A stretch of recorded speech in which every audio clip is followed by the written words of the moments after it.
start? Sure, we will start. So welcome everyone to the South Orange Library's Special Conversations program. I'm Laura Sims, the host of the series, and I'm so excited to be starting the new year with our guest tonight, Angela McKinney. She's going to talk to us about the ideas in her new book, Untangle, and talk to us about, in this new year, how we can move into the new year and into our lives with some tools to turn small changes into big possibilities. Angela is an addiction and recovery expert as well as an author, and she was also an actress and a dancer in her former life, right? She's developed a 3-step mind-body system called the Untangle Method that we'll be talking about, which offers depth and tangible strategies that guide people toward reclaiming their lives and their joy following trauma of all kinds. So I'm very excited to hear her read from and discuss her new book. Please join me in welcoming Angela McKinney, first of all. And you can all just take seats wherever. Come up to the front. Don't be shy. Don't be shy. My stuff's wet. Fill in those seats. So my first question for you is, what inspired this book? And if you wanted to read a little to Sure. help explain that, you can. Okay, maybe I'll just jump into that Okay. one little section where people have asked me this sort of, the spark of inspiration that happened 25 years ago in a very unexpected place for a Southern Baptist. It happened in an Orthodox Jewish Passover experience.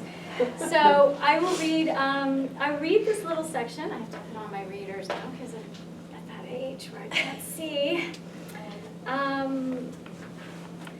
From the section called the Color of Untangling.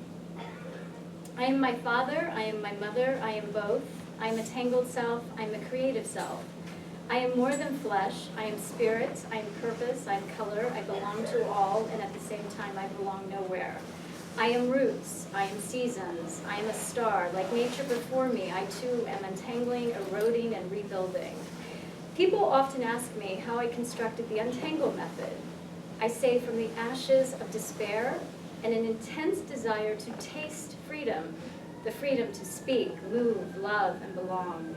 I remember the exact moment I stumbled onto this vision for this book. It was 25 years ago.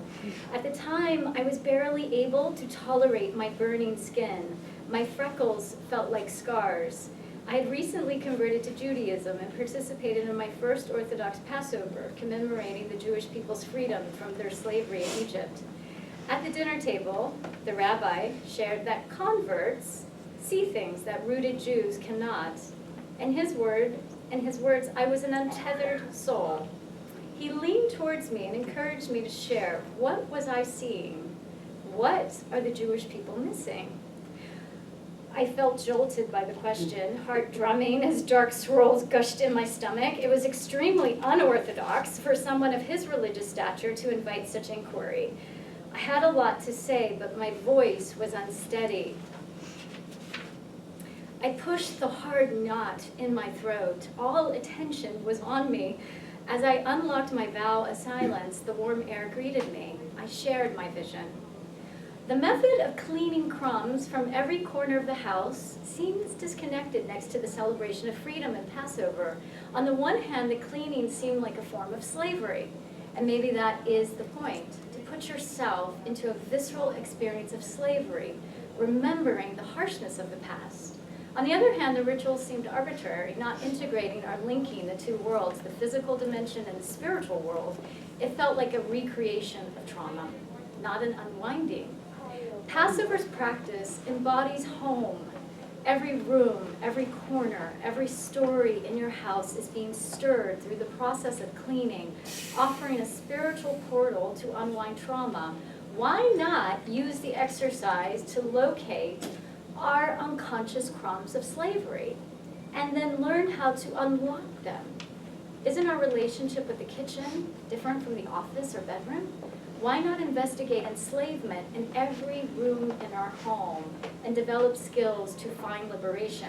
Aren't there so many of us disenfranchised, orphaned, lost, looking to find our way home? Wouldn't this way of cleaning embody the spirit of Passover and have us rejoin the world purposefully?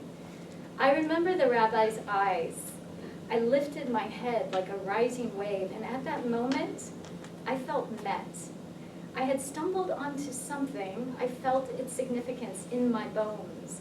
A butterscotch smear washed over me. I was dripping in uncertainty as his eyes read the deeper hues of color rimming my blue irises. Honeysuckles, blossoms, sunlight, wilderness. I tried to soak in the encounter, but felt exposed, terrifying. His head shifted a little to his left, and then he said, "You need to write a book." That's a great answer. It's not what I expected. That was the inspiration. I felt met. I had an encounter that rippled through me, and I knew he was right. I had access to this understanding of how to work with something in a way that I felt like was really needed and necessary, because I had been in the addiction recovery world, and when you're working with addicts or crisis states, you're pulled out of the home, and you are disfranchised, you are lost, and you're trying to find your way back, and everything in your home is triggering. The chair you used to drink, triggering. The food you used to binge on, triggering. Your relationship to time and not working, and you know, triggering. All these relationships in your environment hold the key for a lot of growth and healing and transformation. Is that what is meant by relational trauma? Yeah, that's a little of that interpersonal trauma that's under the currents. Exactly. And after your encounter with him, did you start writing right away? No, not at all. Are you kidding? No. That was 25 years ago. At the time, I went back to school to be a therapist. I was tangled. I was newly sober. I could barely tolerate anyone looking at me, and much less hearing me speak. I was a shaky leaf. So I knew I had something, but I was nowhere near the process of actually birthing it. Yeah. Yeah, it was a seed. Right. You planted a seed that Yeah. took years, decades to kind of root, Right. and a lot of experience. Yeah. And when did you start writing the book? I In would earnest? say, yeah, I would say 2014, my Okay. first draft, Yeah. and it sounded like I was a rabbi. It was definitely very Jewish. It was definitely really Jewish in nature, whereas Yeah. this book is not at all. Right. And so Yeah. that was your first draft? That was my first draft. Yeah. Yeah. And do you feel like you worked out a lot of what the book became through in your practice as Yes. a therapist Yes. as well? Yeah. It became more science-based, research-based, more practical, less spiritual, less metaphorical to the religious sort of source of it. Yeah.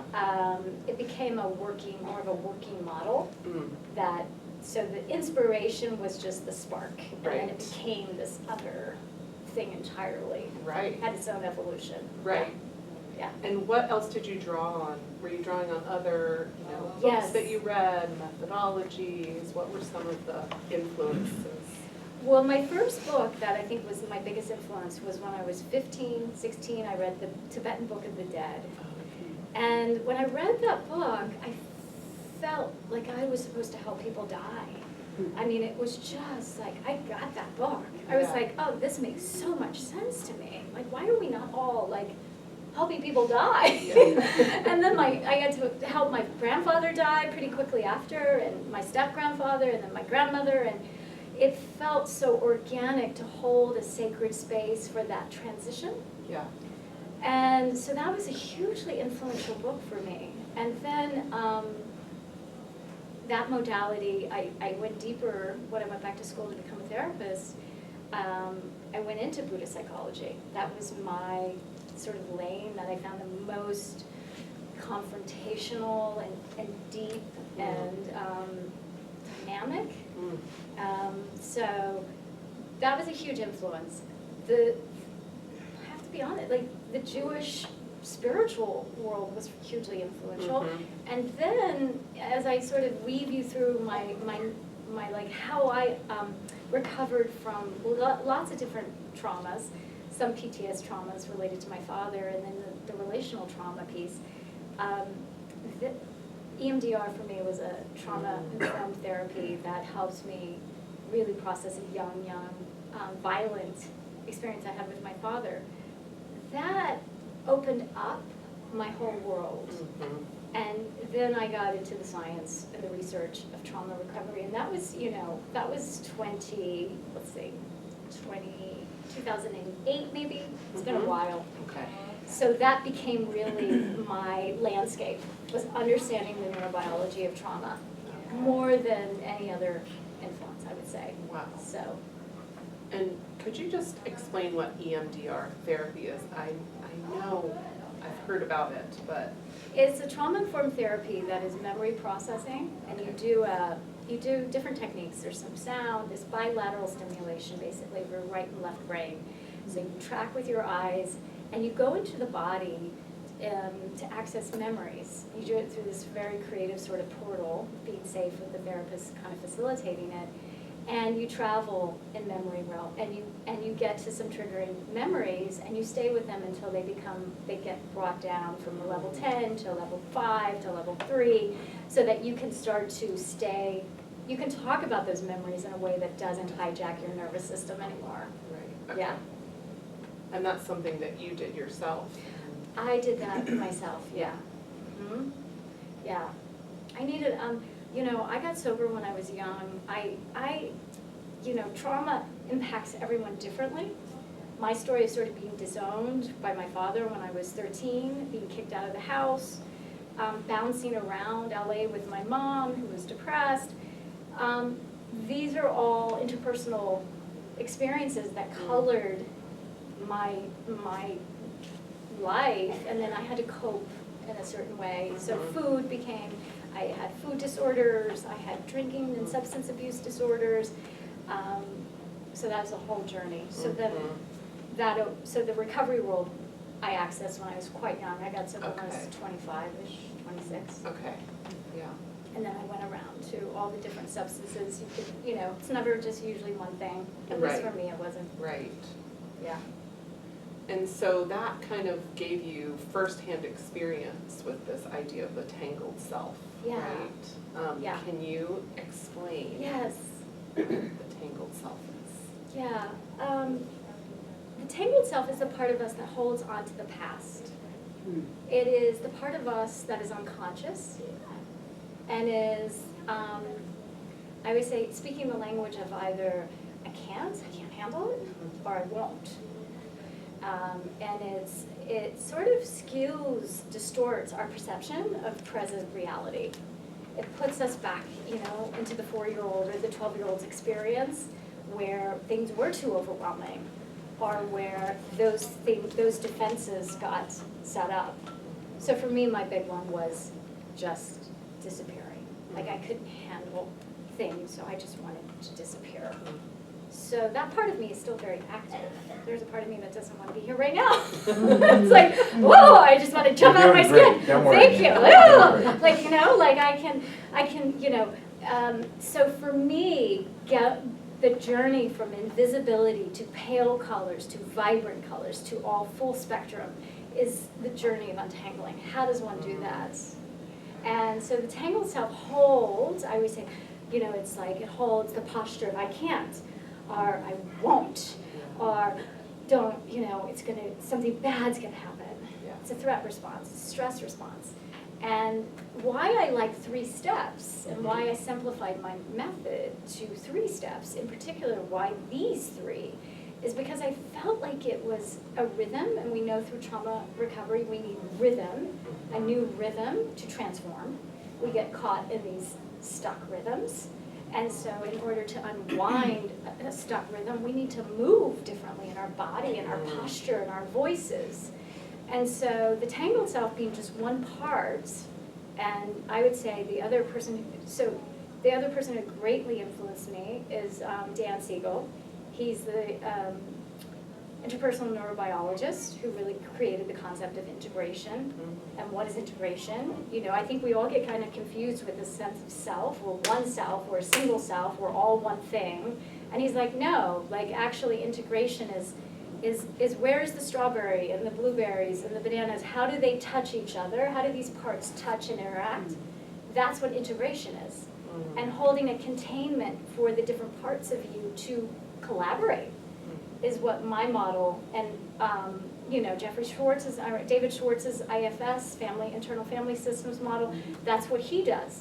I did a much more simplified version of parts work, which is 3 parts, which is the tangled self, which is the hardest part to locate, and I show people how to locate it, and why is it the hardest part to locate. It's hard to locate because we get stuck trying to fix this part. We get stuck trying to fix it, trying to change it, trying to not have it, trying to disown it, trying to protect. We get stuck in a reaction, a response to it. That makes it, like we just don't have the connection to it. And so I use drama and theater and theatricality and play to push into, it's always the oppositional direction we need to push into to get access. Well, if you want to make more money, why is it scary to make more money? Or if you want to get more seen, what's going to happen to you? Oh, I'm going to die. So I'm going to get small. I'm going to tighten. And there's the tangled self. It's holding the threat response. So once we locate, and we do it through play, because play lets your imagination, our biology is dramatic. Yeah. It's about danger and safety and love. It's intense. And so the more intense we can play, the more visceral we get. Oh my gosh. There's a part of me that really feels like it's going to die. If I get seen, I'm going to die. And of course I'm not going to die, you know? And so then we're like, our biology is designed to protect ourselves, so of course I'm not going to let you get seen. So I'm going to actually try to keep you safe, because that's the #1 thing that we want to do. So we have to play with that. We have to flip it on its head and start to stretch it out and rearrange it And to do you get do leverage. that Yes. with your clients? Yes. Okay. Yes. And have them do play acting? Absolutely. Yeah. Role-playing exercises. Yeah. Yes, we use storytelling and color and fairy tales and the imagination and Shakespeare and wicked witches, the voices, you know, to Yeah. help us get that tangled self. Right. And when we wake up that part of our brain, then we're waking up the organizer self, which is part This 2. is the part 2. And the organizer self has the biggest job. It is the biggest job because it sets the environment for integration. It establishes new rules of engagement. It says, wait a minute, I'm 52, I'm not 4. Am I going to be okay? Am I going to die? Oh, I'm going to be, maybe I can have a new experience. It creates the space for new experiences. And what we know through traumatized systems is that's what trauma does. It robs us. It has us live in the past, survive the past, reenact the past, and it keeps us in it, those cycles. And what it does is it steals present aliveness, and then if we can't be present and alive and safe, then we can't create. And we need creativity to transform. You can't transform from neutrality, but you need the floor of neutrality in order to lift into creativity and transformation. So the organizer self has the biggest job. I mean, this is the part of us and that's a very different part. So if this part of me is like, no, and this part of me is like, wait a minute, I'm okay today. Yeah. Maybe I'm okay. Okay, you don't have to show up today, but maybe I can. Maybe a different part of me can. And kind of create more grounding and spaciousness and room to find a new posture and a new orientation. That's the intervention. That's the interruption. That's critical. Because then I always go, you know, this part of me couldn't, but maybe there is a part of me that can have fun in this event. Like maybe there's this other part of me that can create a whole new experience with it. And that's where the healing and the medicine and all of that gets to show up there. Okay. Okay? A lot of us look for relief all the time. Just give me relief because we're in so much pain. And the relief is critical. We need to find new forms of relief. Yeah. But for me, the medicine really kicks in is when we've had a radically new experience with that one relationship, with that one thing that we're untangling.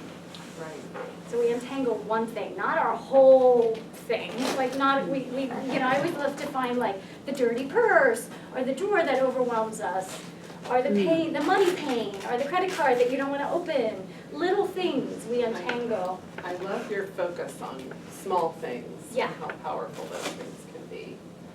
Shocking. Yeah. They're very shocking because you don't expect to, the very first thing I untangled was clutter in my mudroom. I didn't expect I'd have a identity shift in my perception of who I thought I could become from untangling clutter, In your mudroom? In my mudroom, yeah. That was the first Wow. thing. And so we talk a lot, the book talks a lot about memories, and it talks about how memories work, because with trauma, right, traumatized memories get frozen off, they don't get processed. Mm-hmm. And memories are this thing that I don't think we have enough skill to work with memories in a really healthy way. Because memories are incredibly potent and powerful too, but when you've been traumatized like I was as a child, and when anything's too much or too overwhelming, you just want to get over it. You just want to not leave it behind. You're just like, get me that, I never want to remember this. Right. And in doing that, you leave behind so much good stuff. And so you feel like a zombie. You just feel hollowed out. And sort of like The Walking Dead is how I felt for a long time. And the reclamation of memories, I hope my book gives some creative insights into, how to work with them in a way where it's not processing like EMDR, Right. really processing repressed, traumatized memories, but it's also reclaiming memories that may be painful, like the one I had with my father, where he called me that name, and I'd forgotten it until 30 years later when I untangled my money story. And there it slapped me, like a Buddha slap, like boom, and then all of this shifting happens. And so it's amazing to me that you're able to transfer that and translate it for other people and help them Yes.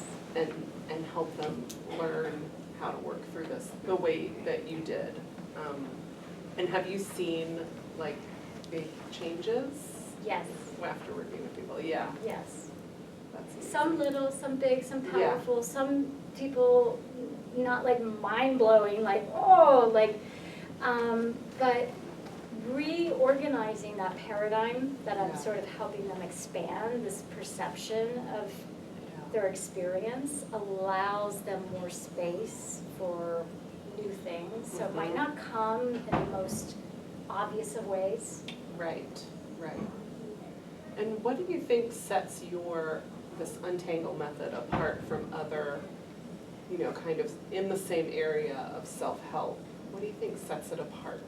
One of the great frustrations, this is just my nature, it's always been my nature, is I'm kind of a purist. I like to go deep, and I want something to take me on give it all, I wanted to understand. So with mindful books and practices, they're great, but they stop. They're getting you more present, they're getting you more calm, they're getting you more regulated, critical, so helpful. Focusing the mind, learning how to focus the mind is critical. And landing on a untangling thing helps develop that mindful practice. So that you're sort of unwinding, you're staying with something and you're taking yourself through this very expansive experience with your one thing you untangle. And I think that the frustration for me, with so many books I read, and so many that I wanted more from, because this is not it's a 1, 2, 3, so it's kind of got 1, 2, 3, 3 postures to it. I could do a dance to my sort of 3 different states that live inside of me. So there's a simple framework to it, but there's so many layers in each step. It's just so many layers, and so that layering, I love that layering process, because it's not just cutesy, like, change your thoughts and change your life. Like, I don't think that's accurate, not for a traumatized body. I know that's not accurate. But it's kind of working with all the material in a way. And the difference is, I think it's missing the creativity. I think it's a craft. It's not a gimmick. It's like an artistry, in my opinion. It's learning how to take something and work with it and re-sculpt it and re-embody it. And to me, it's artistry. And I think that's that's the thing I wanted to make sure that I put in a book. And the thing that frustrated me, like I remember listening to Oprah interview Michael Singer, who wrote The Untethered Soul, and I was so angry. I got so angry. I was like, the thorn in the soul, great. How do you get rid of it? Like, how do you pull it out? How do you heal it? And then how do you transform it? He didn't have an answer for it, and he didn't have a process for it. It was all abstract and beautiful, like a beautiful book, like to just feed your energy and your intellectual curiosity. But like, I wanted to know, how do you take that thorn out of your soul? How do you heal that? How do you heal that? And then where is all the medicine? And then what does the medicine create in that space of emptiness and you know what I mean? Yeah. And wellness. Like, what do you fill up now? Right. What are the practical steps and the specifics? Right. Yeah. So you provide that. Right. And so much I was addicted to the fixing side of self-help. Like, oh, if only I just like could do, you know, and it was just always hitting the same note. Yeah. And it sounded the same way. And it came from the same place. And it was deadening. It wasn't activating. And how could I create a model that took me out of that self-abuse, out of that noisy, punitive, self-fixing, hating system, and create aliveness and risk-taking and all that good stuff. Like, how do you do that with someone who was so tiny, small, you know what I mean? Yeah. So I think I you know, they call it research, me-search, like for sure, like this work came from a deep, deep desire to, again, feel embodied. Yeah. Because I was so disembodied. Feel alive, because I had to sort of abort and survive chaos. Right. Yeah, one of the things that stands out for me in the book is the memoir that you include, really powerful sections about your own story with, sexual trauma, money trauma. Why was it so important to you? Well, first of all, how did those parts come to be in the book, and then why was it important for you to include that in this book? I did not want to.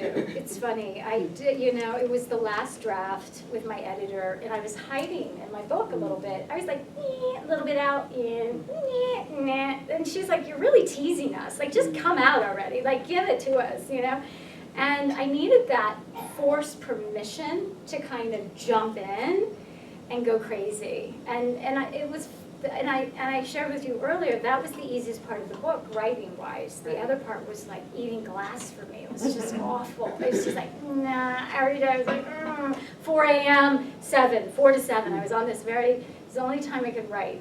And when she gave me the permission to say, you have this story, I don't know what it is, but you have all these things, like I need you just to start writing. If I found a different voice, I found, and it just completely flowed out. I had too much material. I had so many great kind of crazy Southern Tennessee Williams play kind of stories. And, Blanche Dubois, my mom, like I had this crazy, father figure. And we just had this really twisted, tangled Southern story. Yeah. And where in the South were you from? Kingsport, Tennessee. Yeah. Kingsport, Tennessee. Oh my gosh. So she gave me the permission, and then I tried to figure out how, because I could have used so many different untangling stories, and I tried to figure out, like, which one do I use? And I just allowed the memories of sort of wanting to hit certain points of the book to show the reader, like, here was a story of being, here was a story that I repressed. And here's what it looked like when I re-accessed it. And then here's how I, not only then accessed it, how I healed it. And then how healing can happen in very unexpected ways. Whether it's with my son asking me to take him to Paris for his birthday, or I show up at my dad's funeral, and I learn a man that I didn't even know existed. And then I'm like, oh my gosh, I am my father. He was a monster, and yet I am him. This wild roller coaster of life. And how do we hold all of it and make sense of it and dock it in a way to expand our humanity and to use all of these little opportunities to continue to grow into our humanity. And also into realizing what we're meant to do or who we're meant to become. I think that's a huge part of this book's journey too, is how when we don't have access to that knowingness and we don't feel an alignment to that, we can get really lost in the chaos of the day-to-day. Yeah. And that is hard for a lot of us to find, that alignment to that purposeful life, whatever that is for us, whatever that looks like, whatever that is. Yeah. Do you feel like that is the greatest loss for people? I do. Yeah. Who are traumatized, yeah. I think we get robbed of that so quickly because that requires such energy and commitment and exploration and taking risk and trying things and failing miserably but being okay with that. It takes all of that to kind of go, there it is. That's what I need to be doing. And when you're just surviving and this in the world and don't look at me and I can't handle anything and I just have to get through the day and you miss contact with that part of you and you don't cultivate it on a regular basis. Right. Yeah. You talk in the book about you had a big crisis as an adult. This is when your father was injured and died, and you were 9 months pregnant at the time. And as a reader, I was wondering, how did that impact your experience of motherhood? That was your first child, right? Yeah. So that must have been an intense kind of combination of events. It was insane. Yeah. It was insane. I have a dear friend who witnessed and journeyed on that road trip with me back from my father's funeral. I needed, for whatever reason, because I could function at a certain level and I could hide really well and I could show up pretty consistently. I could do the drum beating, maybe it's all the gymnastics training I had in my body. Maybe it's all that dance ballet training, but I had resourcing to function in the world. Because I was always a hard worker, always. So when that I think I needed to be my whole world's I was in a separation with my husband. I found out this, I won't talk too much about it, but this thing that was traumatizing. I was pregnant, right? First baby. We just moved here from LA. Didn't know anyone except some lovely neighbors. And my father died in this horrible, Shakespearean, tractor accident. Who does that? Who dies in a tractor accident? My dad did, It was, horrible. He was pinned under there for 2 days. He, had, he was still alive. He was, this warrior. My father was just intense. He was going to make it. It was so intense, I can't even tell you. And he didn't. And then I had a baby, and I had a separation, and I had such money trauma and stress. I don't know how I made it through, to be honest. You had already been kind of working on I yourself. sober and working on myself and therapized and in therapy. I had the language. I knew my material. It wasn't like I had worked hard on myself. Yeah. And at some point I was like, the hell, like, what am I doing wrong, you know, at some point? And then it was like Groundhog Day. Like, then I was pregnant with the second one, and it was this, like, almost the same thing. Like, I was in the trauma bonds of the past. My brother died. Again, like, what was bad then got worse with my ex-husband. Like, magnified, like an earthquake, like it was size 9. You know, that one was a 6, this was a 9-9. And I had 2 sons. And I was like, oh my gosh. Like, if I'm not rattled to the core, in my, like, and that's when I got into EMDR. That's when I crawled into EMDR. And accessed a lot of traumatic memories that I hadn't had the right environment to access. Right. So much of therapy has been cognitive and talking, and EMDR, these are not, these are body, these are, and the other thing that did was it brought me back into an actor tool, which is acting. What's so great about acting and what we know why acting is so great for recovery around these issues is that it's activating your sensorial, creative, receptive brain. So EMDR really reminded me that, oh, I can do this. This is like, oh, I can follow my body, and I can have my intense feelings and process them and have these memories, and oh my gosh, like, oh, this is how you heal trauma? Like, I was like one of these very profoundly, like, I was so available for it. Like, I needed 4 sessions, and I was like, wow, I'm pretty regulated and okay with this particular trauma. That was a very intense trauma. But part of it was all the acting training I had. Yeah, it trains you to explore your body and your emotional life and your memories. Right. It encourages that. And we need more encouragement of that. We need to be encouraging ourselves to relocate memories and reclaim them and mix them in dynamic ways where we go, oh, you know, oh, right. I have my ballet feet with me. Like, my ballet feet have been through quite a lot. Like, I can handle this. Like, I can move here and be okay. And what has been the reaction to the book so far from readers and like your meaningful? clients? You know, it's a book that as I guess you guys might get now, jolts. It's not like, you know, it asks a lot of the reader. You know, there's a lot of exercises. People who love self-help books find this very.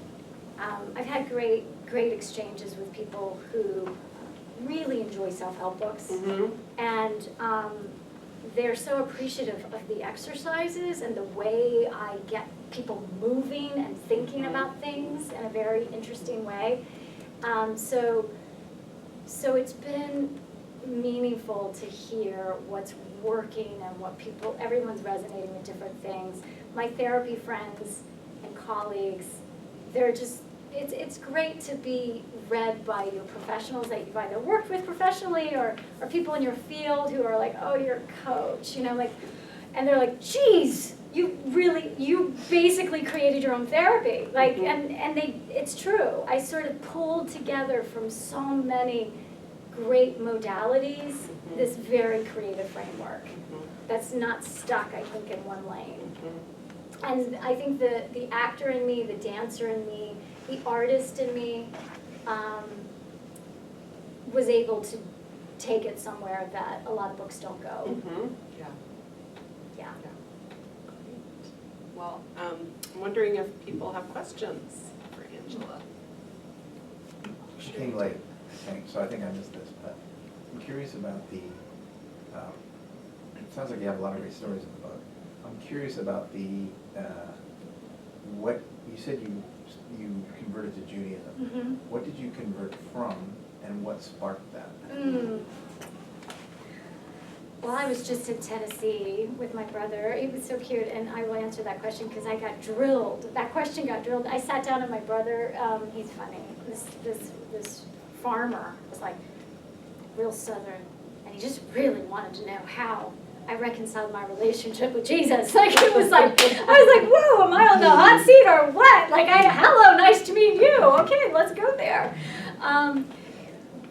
the funniest thing is, I think I have a Jewish neshama. When I was a little girl in southern Tennessee and Southern Baptist, never felt right for me. I don't know why. The church never felt right for me. I don't know if it's the worshiping thing or, I don't know, the bigness of it, or it just felt overwhelming for me. I always wanted out.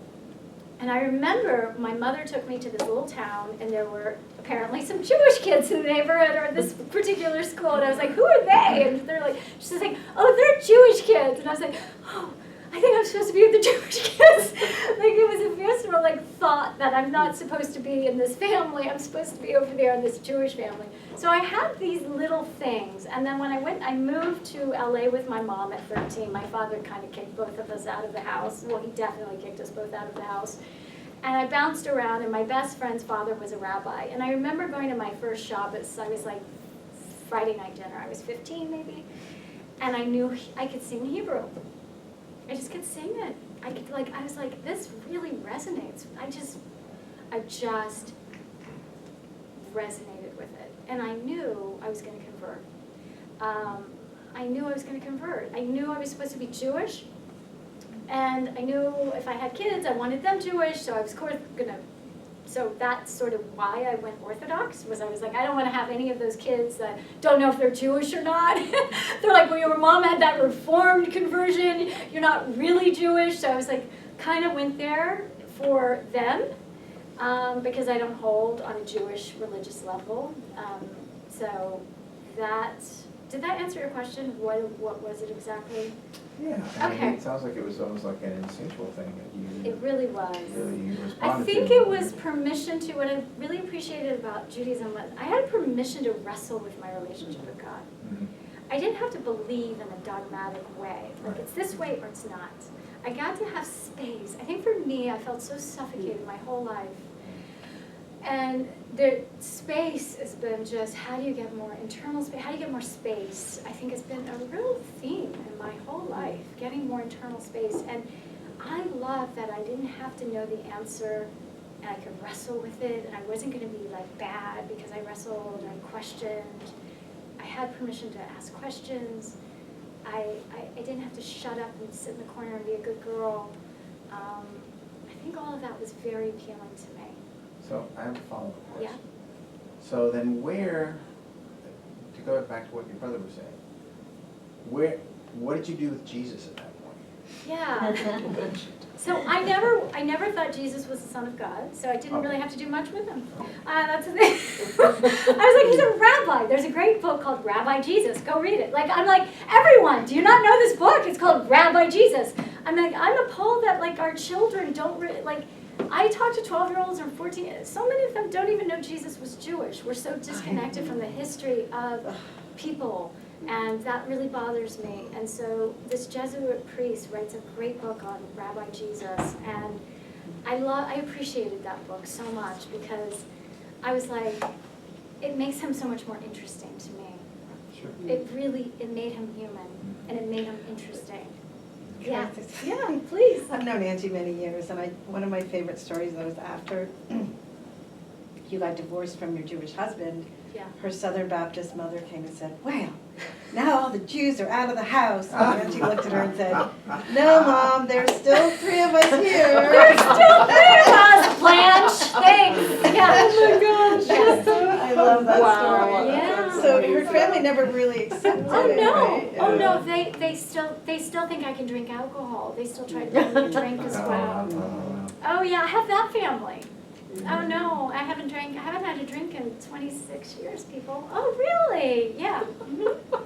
Wow. Yeah. Wow. Yeah. You don't Very. need meat, I give you lamb.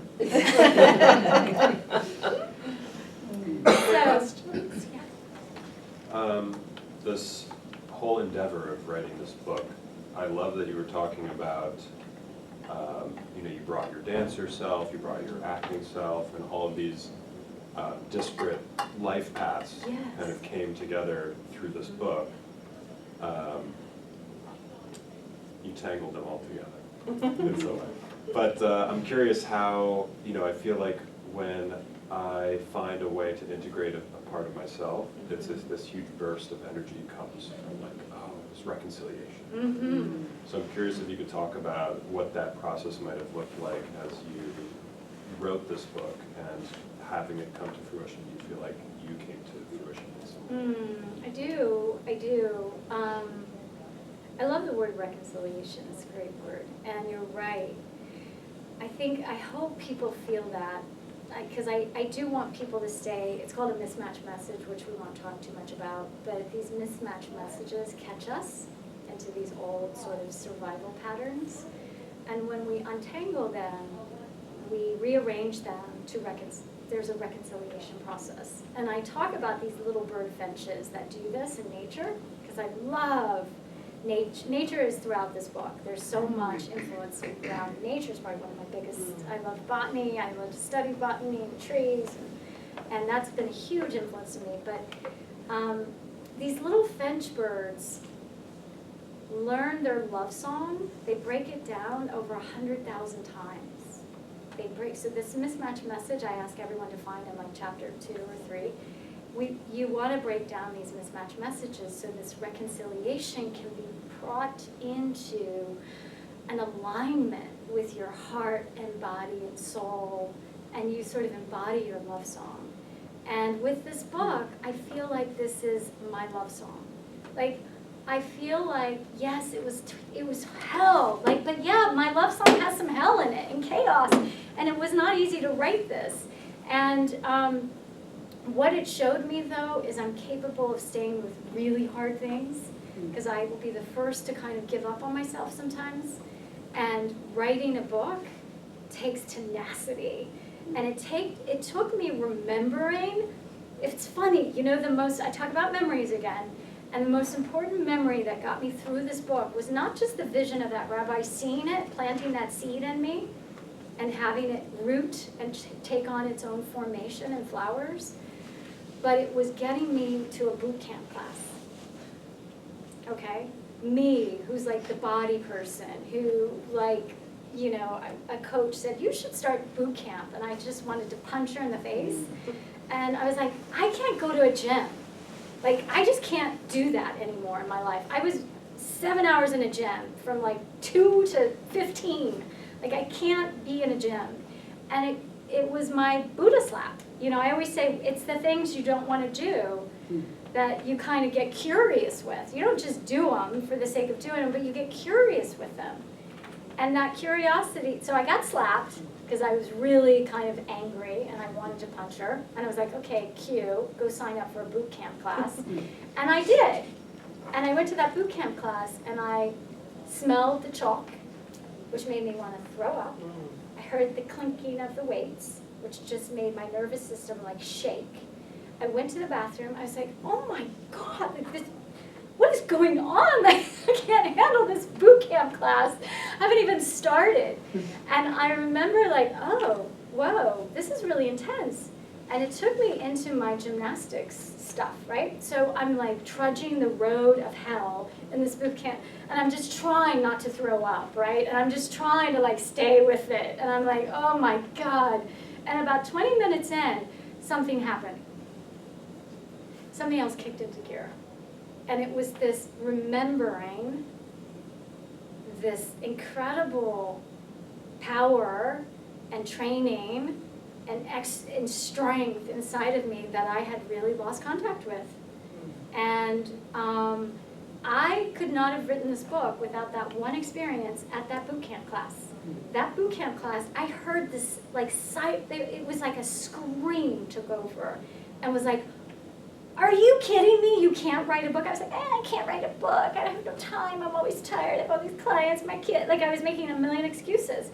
And after that class, it was just this scream of, do you know what you've been through? Do you remember all the crap you've done? You were pregnant and divorced and had to pay all the bills and like, you had to, you were kicked out of the house at 13. Like, I forgot all that stuff. We forget. And then it made me remember, and then I started writing that damn thing the next morning. And I didn't stop, and it took 3 years. Did you go back to the boot camp class? I did, every week. I went back to the boot camp class. I did. Great. I did, and then COVID hit, the boot camp Oh. class ended. Had to find So much for online that. boot camp class, not nearly as Every good. story. That's not Oh, true. I know, my every story gosh. hits that wall. I was like, oh, but I stayed with it, and what I realized was, you know, I need that. I'm a very shut down, go to sleep kind of gal. I know it seems like I have a lot of What? energy. I know. I look like I have the energy, but I don't. I'm like tired and heavy, and my default is just like yoga and fall asleep. And I need to go to the opposite. I need to go to boot camp. Yeah. I need to be rattled and core strength, and I need to be forced into that uncomfortable place where I'm not so sleepy. Yeah. I'm more awake. Right. So Mm. I always encourage people to do opposite sort of exercise. Move That's towards cool. the other side of it, yeah. While writing the book, did you experience a ton of grief or depression because of the experiences you went through, or was it more of a relief and confidence factor because where you are today, or is it just a melange of both? Some days were a little bit more heavier than others. That's a great question. Yeah, I did have heaviness hit a lot in the writing of the book. It was heavy at times, really heavy, revisiting stuff, re-remembering, sort of regrets. You know, through that memory process, you get to, I could have done more, why didn't I, you know what I mean, like that level of regretting. So yeah, I was hit, there were waves for sure. And I would say grief has waves, you know, and there was a lot of grief in my life, and there still is. I think I'm still processing layers of grief, of different things that happened, and different losses in my life. Yeah, it wasn't roses, that's for sure. It was not pleasurable. I'd get every once in a while, I'd have a ride with something, and then it was short, it was fleeting, it passed very quickly.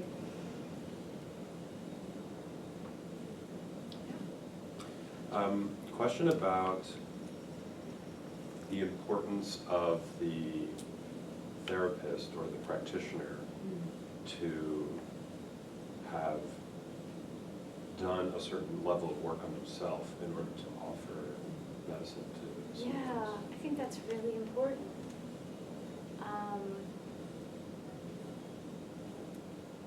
You know, I know in my work, I can help people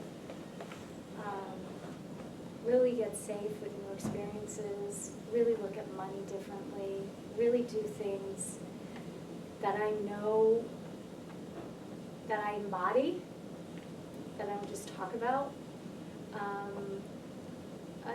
You know, it's funny, I work with a lot of therapists who come to me to help them with their money or their earning, and we have these conversations. And some will be doing couples counseling, but they have like a horrible marriage. And they're like, what the hell am I doing couples counseling for? Like, you know, and they're not righted with it. They're not aligned to their integrity with their work. I think people can feel that. I really think you have to be what you are. You have to really embody what you say you're doing, and I think people feel that. And so it's an intuitive thing. I think you have to trust your instinct. I think you get to ask a lot of questions too, and I think that's, you know, the coaching world has opened up the therapy world. The therapists hate the coaches, but they're mad. They're not making as much money or able to do certain things that coaches can do. But I think you have a lot more choice now to really ask more about the therapist. The therapist has been very hidden, very invisible. And I think they're having to come out now and answer more. And I think that's good, I really do. I think that's a good thing. And there's so many great therapists. And there's really bad ones. You know, there's really horrible psychiatrists. And there's great ones. And there's awful ones. And I've worked with so many of them, and you know when you're working with a really good one. You feel it, they're available, they collaborate, they problem solve, they bring the team closer. It's so different. It's so, so different. So,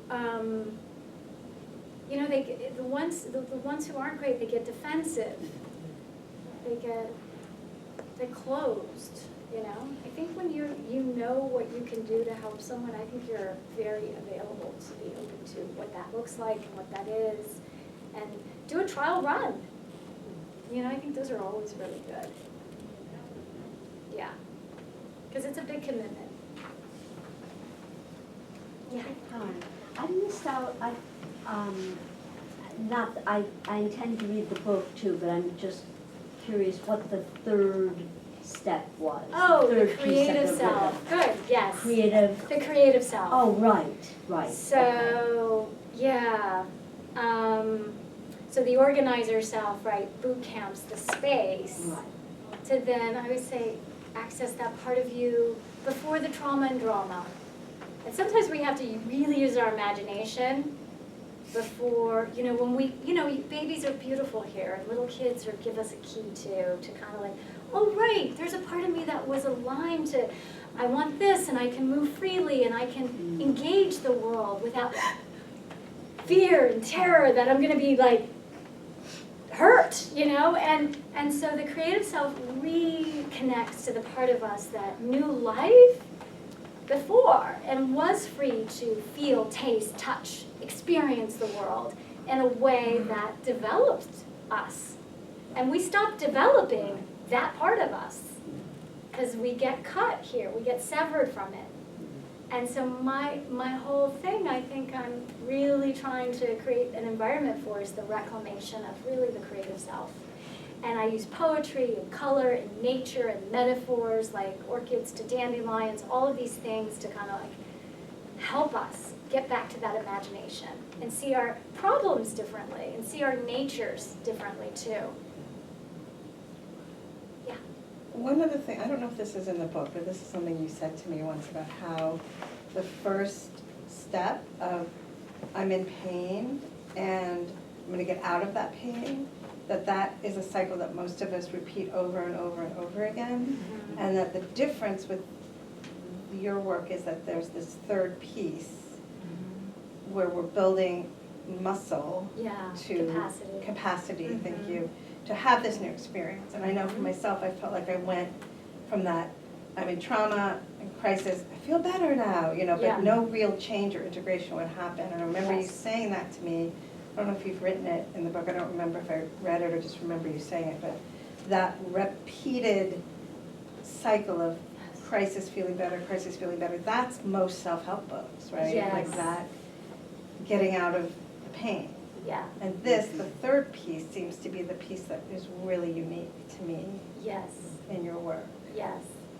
I hope that the first piece too is the holder of the pain, the tangled part of us, we get a playful relationship to it that isn't sending us into the surviving its pain, but getting some inner space to see the part of you that's tangled, like the part of you that feels like if I get seen, I'll die, or if I open my heart, I'm only going to be abused, or these mismatched messages, so that we land on a mismatched message, because that helps the brain work with one little thing, and it stabilizes the all or nothing, the black, the white, these big polarizing states. We need to get so specific that the mismatched message starts to become where we land. And then we're like, wow, how does that look in my professional life? How does that look in my marriage? How does that go around your world? And then you start to bring in that imagination and vision. And then you start to break it down. I always say write that mismatched message down and just touch it every day for 20 to 30 seconds. It will start to break down. Wait a minute. It will look for confirmation. It will look for contradictory evidence. Wait, that's not so true today. And that's what we want to work. And that gets you out of pain too, because it gets you more present. I'm not in that old thing. I'm here. And now I'm looking around and my brain is rearranging things a little bit. That rearranging is very empowering. And that's very co-creative. We're not just surviving an experience, we're saying, this experience is in me and now I'm taking responsibility for it, and as I do that, I'm starting to rearrange. Thank you so much, Thank Angela. you. Thank you. Thank you for having me. Thank you for coming out. Thank you for coming. no donation. I really, if you want a book, it's for you to take. Give it to a friend or take for yourself. Read it, touch it, feel it. Tell me what you think. Did you say one for the library? Oh, I need to say one for the library. Okay, I do have to say All one but for the one. library. All but one. All but one. And I just wanted to let you all know, our next program is Thursday, January 26th, in 2 weeks. And Nancy Solomon, senior reporter with WNYC, will be talking about her fantastic podcast about New Jersey politics and a double murder. It's called Dead End. Really awesome. So yeah, she'll be here in 2 weeks, so please come for that. And thank you again for coming. Thank you.